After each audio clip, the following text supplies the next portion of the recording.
Now to Alberta, where the new Premier is attempting to clarify something she said yesterday that generated a great deal of reaction. Here is what Danielle Smith said after her swearing in.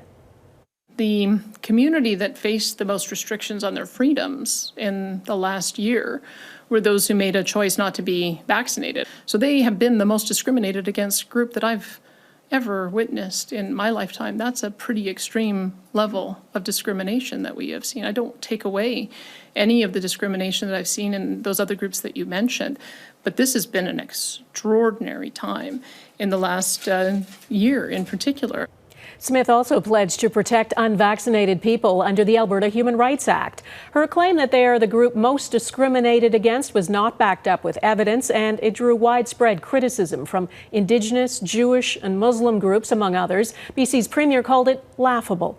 Today, Smith put out a statement saying she did not intend to trivialize in any way the discrimination faced by minority communities and other persecuted groups. Global's Breanna Karstens-Smith is in Edmonton. Breanna, she's not saying sorry or that she made a mistake. What's been the reaction? Donna, the Premier's latest words are simply not enough, according to multiple groups we've heard from.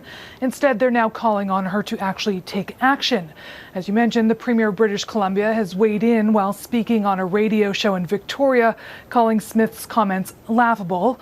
John Horgan says he disagrees with the comments made by Alberta's new Premier, saying she's focusing on a sliver of the population when there are other challenges going on.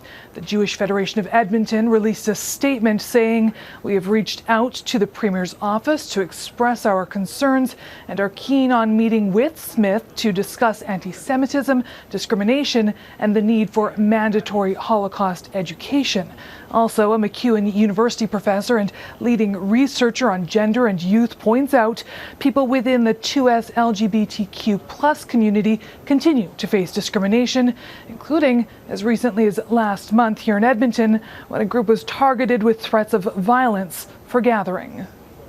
When you hear those kind of comments from our new Premier, people are wondering, am I really safe with this in this province? Am I really valued? Am I welcome in this province? And I think that's exactly the wrong kind of message that we want to send. Smith did say in her statement that she's committed to listening, learning, and addressing the issues affecting minority communities, adding over the next few days, my office will be reaching out to set up meetings with minority community stakeholders so I can better understand the different concerns of their individual communities. Donna. All right, Breanna Karstens-Smith in Edmonton, thanks.